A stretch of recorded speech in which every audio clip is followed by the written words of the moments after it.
Welcome back to ABCGH Spoilers channel. Today we will learn about the exciting developments unfolding at General Hospital's special anniversary celebration and the emotional moments awaiting our favorite characters. The Cardiac Center's celebration. The halls of General Hospital will soon buzz with anticipation as Port Charles prepares for the grand opening of the Dr. Monica Quartermain Cardiac Care Center. This prestigious dedication comes as the beloved soap opera celebrates an incredible 62 years on television, marking a significant milestone in daytime drama history. Laura Collins, Port Charles's respected mayor, will take center stage to deliver the dedication speech for this state-of-the-art medical facility.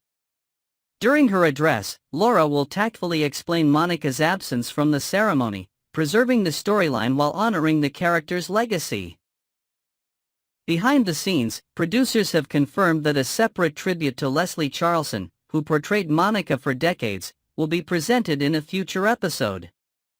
The Cardiac Center's unveiling will draw numerous hospital staff members together in a heartwarming display of community.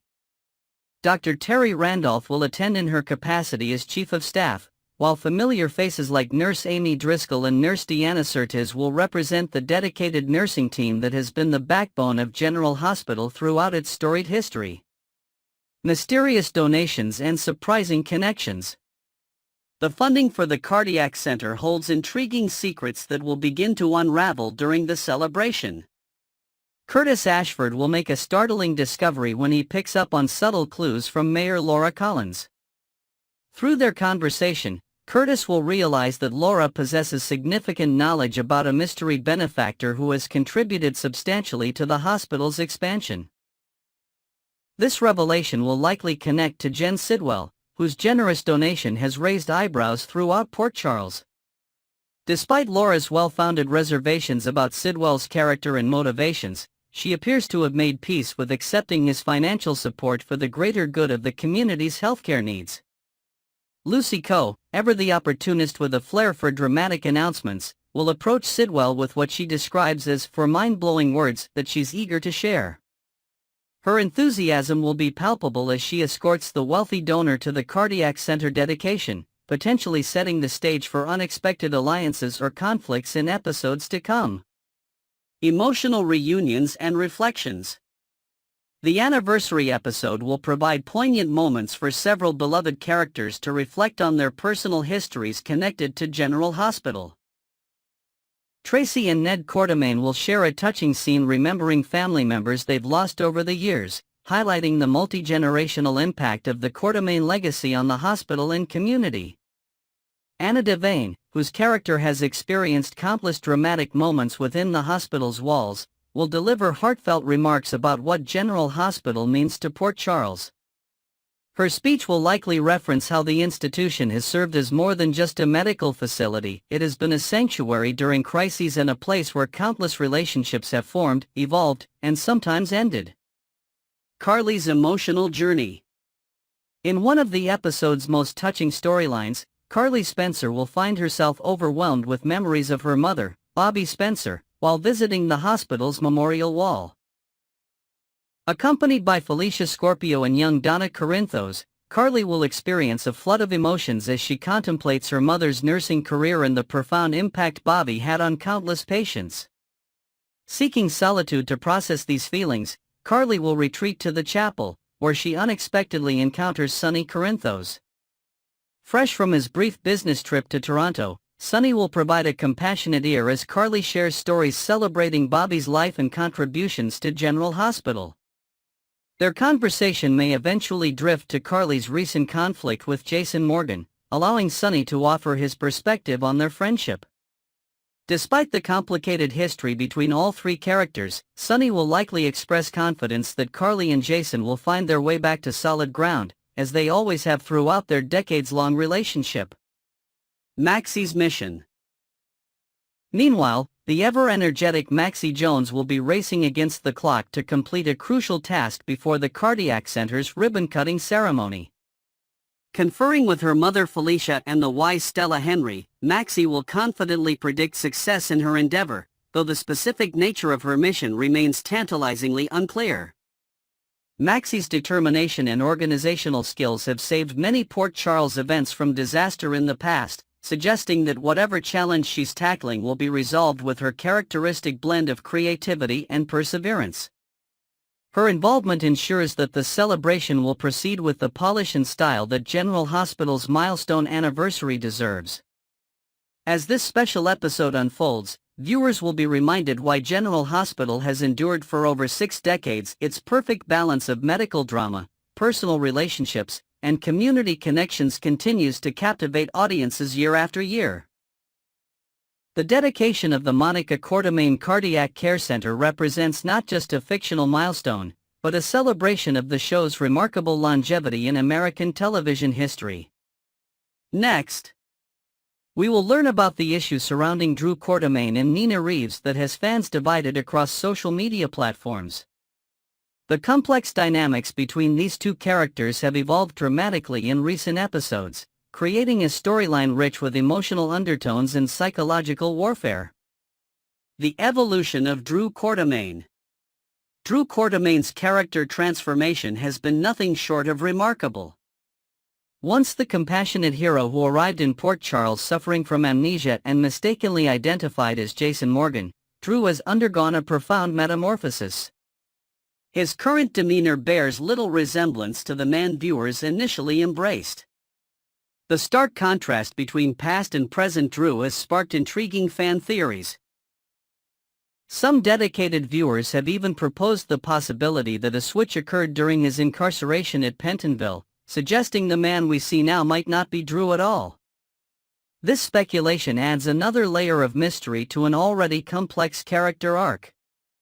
Drew's current behavior exhibits alarming signs of narcissism and self-importance. He carries himself with an air of entitlement, as though he's the sovereign ruler of Port Charles, expecting unwavering compliance from everyone around him. This superiority complex manifests in his interactions with various characters, but most notably with Nina Reeves. Nina's legitimate concerns. Nina's perspective deserves careful consideration. Her actions, while questionable in method, stem from genuine concern for her daughter Willow and grandchildren. Breaking into Drew's safe certainly crossed ethical boundaries, but her motivations appear rooted in maternal protection rather than romantic jealousy. When examining Nina's arguments against Willow moving in with Drew, several valid points emerge. The potential complications in the ongoing custody battle represent a legitimate concern that any parent would share. Michael Corinthos' reaction to this development could indeed trigger additional legal complications that might ultimately harm the children involved. Furthermore, Nina correctly points out the impropriety of Willow's hasty decision to cohabitate with Drew while still legally married to Michael. This rush into a new living arrangement with the man she cheated with demonstrates questionable judgment that could reflect poorly in family court proceedings. The confrontation analysis. The explosive March 24 episode featured a confrontation that revealed much about both characters' psychological states. When Drew discovered Nina's intrusion into his safe, his reaction was telling. Rather than focusing solely on the violation of privacy, he immediately pivoted to personal accusations. Drew's suggestion that Nina harbors romantic feelings for him and acts out of jealousy appears to be a classic case of projection. By attributing base motivations to Nina, he effectively deflects attention from his own questionable behavior and decisions. This psychological maneuver allows him to position himself as the desirable prize rather than addressing the legitimate concerns raised. Nina's vehement denial of any romantic interest in Drew rings true when viewed in the context of their recent interactions. The affection she may have once felt has clearly dissolved, replaced by palpable animosity. Her body language, tone, and direct statements all support her claim that jealousy plays no role in her opposition to Drew's relationship with Willow. The pressure on Willow. Lost somewhat in this power struggle is Willow's agency and best interests. Drew's persistent pressure on Willow to advance their relationship despite her complicated circumstances demonstrates a concerning disregard for her emotional well-being and legal situation. Willow finds herself caught between multiple powerful personalities, each pulling her in different directions. Drew's insistence on cohabitation, Michael's understandable hurt and anger, and Nina's protective, if sometimes misguided, interventions all create a pressure cooker environment for a woman still recovering from significant health challenges. The timing of Drew's push for commitment raises questions about his true motivations. Is his interest in Willow genuine, or is she merely a pawn in his ongoing power struggles with other Port Charles residents? Upcoming storylines promise further development of this complex situation. Spoilers indicate that Nina will continue her fight for Willow's custody rights, suggesting the conflict is far from resolution. This persistent battle will likely force all characters involved to reveal more of their true natures and motivations. The question of Drew's authenticity remains an intriguing subplot. If the fan theories about a potential imposter have merit, viewers might witness a shocking revelation in coming episodes that could recontextualize all recent events. As this drama unfolds, viewers should pay close attention to the subtle cues and performances that might reveal deeper truths beneath the surface conflicts. The writers have crafted a narrative rich with psychological complexity that rewards attentive viewing and thoughtful analysis. In this tangled web of accusations, motivations, and family dynamics, the truth likely contains elements from multiple perspectives.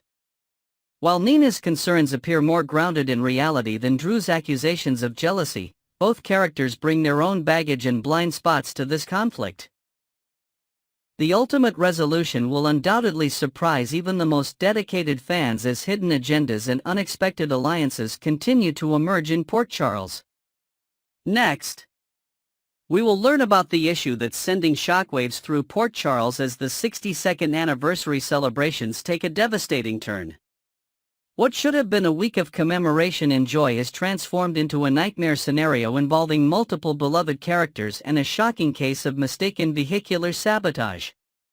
A family betrayal uncovered the fragile peace recently established between sisters Molly Lansing Davis and Christina Corinthos Davis stands on the precipice of complete destruction. After months of tension and careful reconciliation efforts, their relationship faces its greatest test yet. The hospital corridor becomes the stage for this family drama as Molly, visibly distressed and fighting back tears, approaches Dr. Lucas Jones seeking information about her father's condition. Standing anxiously in the sterile hospital hallway, with Cody Bell hovering protectively behind her, Molly's voice trembles as she inquires about Rick. The gravity of the situation becomes immediately apparent when Lucas, his professional demeanor barely masking his concern, gently suggests, "Let's find a place to sit." This simple phrase, medical professionals' universal code for "brace yourself for bad news," sends a chill through viewers. The camera pans to reveal Rick Lansing immobilized on a gurney, his neck and head secured in a stabilizing device, standard protocol for suspected spinal injuries. The beeping monitors and hushed voices of the medical team create an atmosphere of dread. Sources close to production hint that Rick's condition is far more serious than initially reported, with possibilities ranging from a medically induced coma to potentially fatal injuries. What makes this situation particularly heartbreaking is the looming revelation. Soon, Molly will discover the unthinkable truth: her own sister, Christina, is responsible for their father's condition after tampering with what she believed was Ava Jerome's car. This misguided act of revenge will test family bonds in ways never before seen in Port Charles. Lucky's desperate race against time. Friday's episode concluded with one of the most emotionally charged scenes in recent memory. Lucky Spencer, whose instincts as both a former detective and a man still harboring deep feelings for his ex-wife, kicked into high gear when Christina abruptly fled Charlie's pub following her cryptic confession about making a terrible mistake. The sequence that followed was masterfully shot, with quick cuts between Lucky's determined face as he sprinted through Port Charles streets and the flashing lights of emergency vehicles at the crash site. The moment Lucky arrived at the scene, time seemed to slow as the camera captured his expression transforming from concern to horror upon recognizing not just Rick in the mangled vehicle, but Elizabeth Baldwin as well. His anguished cry of Elizabeth echoed through the crash site, cutting through the chaos of first responders and bystanders. The raw emotion in his voice transported viewers back to their epic love story, reminding everyone that despite years apart and numerous complications, the connection between Lucky and Elizabeth remains one of General Hospital's most enduring relationships. As paramedics and police officers physically restrained him, their shouts of "HUI, HUI," and assurances that "we're doing everything we can," did little to calm Lucky's frantic struggle to reach Elizabeth. The episode's cliffhanger deliberately left Elizabeth's condition ambiguous, though inside sources suggest her injuries could lead to a storyline involving temporary memory loss, potentially reigniting the Lucky-Elizabeth-Jason triangle that once dominated the show. Christina's shocking realization. The moment of horrifying clarity for Christina Corinthos Davis came amid the twisted metal and shattered glass of the crash site. Standing frozen at the scene, her hand covering her mouth in disbelief, the truth hit her with devastating force: the car she sabotaged wasn't Ava's after all. Earlier that day, in what seemed like a minor detail at the time, Rick had parked in Ava's designated space in the parking garage while visiting Christina. This seemingly insignificant parking violation set in motion a chain of events with potentially fatal consequences. The writers brilliantly planted this detail, which many viewers likely overlooked, creating a perfectly logical explanation for the tragic mix-up. The confrontation between Christina and Ava earlier that day had escalated beyond their usual verbal sparring. Their heated exchange, filled with personal attacks and thinly veiled threats, drove Christina to a breaking point. What viewers didn't initially realize was that Rick, who had stepped away during their argument, overheard Christina's ominous threat toward Ava, information that will surely come to light as this storyline develops. Christina's anguished confession, "I don't understand, it was supposed to be Ava," reveals both her guilt and her shock at the unintended victims of her revenge plot. This moment marks a critical turning point for her character, forcing viewers to question whether Christina has crossed a line from which there's no return. Hospital emergency response. The hospital scenes following the crash showcase the emergency response team in full action. Rick, strapped securely to a gurney, is rushed through the hospital doors by paramedics relaying his vital signs to the waiting medical team. The controlled chaos of the emergency department highlights the professionalism of the Port Charles medical staff even as they treat someone connected to so many hospital employees. Behind the scenes, production designers worked meticulously to ensure medical accuracy in these emergency sequences. Consultants from actual trauma centers advised on everything from the positioning of equipment to the terminology used by first responders. This attention to detail creates an authentic backdrop for the human drama unfolding. The juxtaposition of Rick's emergency admission with Sonny Corinthos' cheerful demeanor elsewhere in the hospital creates dramatic irony. Unaware that his daughter's actions have potentially fatal consequences for his former attorney and rival, Sonny appears relaxed and in good spirits, likely during his Wednesday lunch with Mayor Laura Collins. This contrast emphasizes how quickly fortunes can change in Port Charles, with happiness and tragedy often separated by mere moments. Anniversary celebrations overshadowed. What should have been a week of joyous commemoration for General Hospital's 62nd anniversary has become overshadowed by tragedy. The planned festivities and the opening of the new Monica Quartermain cardiac wing now serve as a bittersweet backdrop to the unfolding crisis. Outside the nurses' station, Carly Spencer and her daughter Donna stroll alongside Felicia Scorpio, their conversation touching on the hospital's anniversary. Carly's observation, "It's the anniversary of General Hospital," is met with Felicia's prophetic response, "And I have a feeling this is just the beginning." This exchange takes on new meaning as viewers realize the beginning Felicia references isn't just about celebrations, but about the cascade of dramatic events about to unfold. The scene transitions to show glimpses of concerned faces: Alexis Davis, Jason Morgan, and Anna Devane, all present at the hospital during Rick's admission. Their worried expressions foreshadow the gravity of the situation, creating a stark contrast with the anniversary decorations visible in the background. Production designers incorporated subtle visual cues throughout these scenes, with anniversary banners and historical photographs visible in the background while emergency medical procedures take place in the foreground. This visual storytelling technique emphasizes how life in Port Charles continues its dramatic ups and downs even during milestone moments. Tracy's poignant reflection. In Tuesday's episode, viewers will witness a touching moment as Tracy Quartermaine pauses in the hospital corridor to gaze at a photograph of her father, Edward Quartermaine. This scene, filmed before Leslie Charleson's recent passing, takes on additional emotional resonance for longtime viewers. As Tracy walks past the memorial wall, her eyes linger on the images of significant past donors alongside the doctors and nurses who have passed away. The camera pans to show Dr. Steve Hardy's photo positioned to the right of Edwards, with additional tributes to Rick Webber and Tony Jones also prominently displayed. This memorial wall sequence serves multiple storytelling purposes.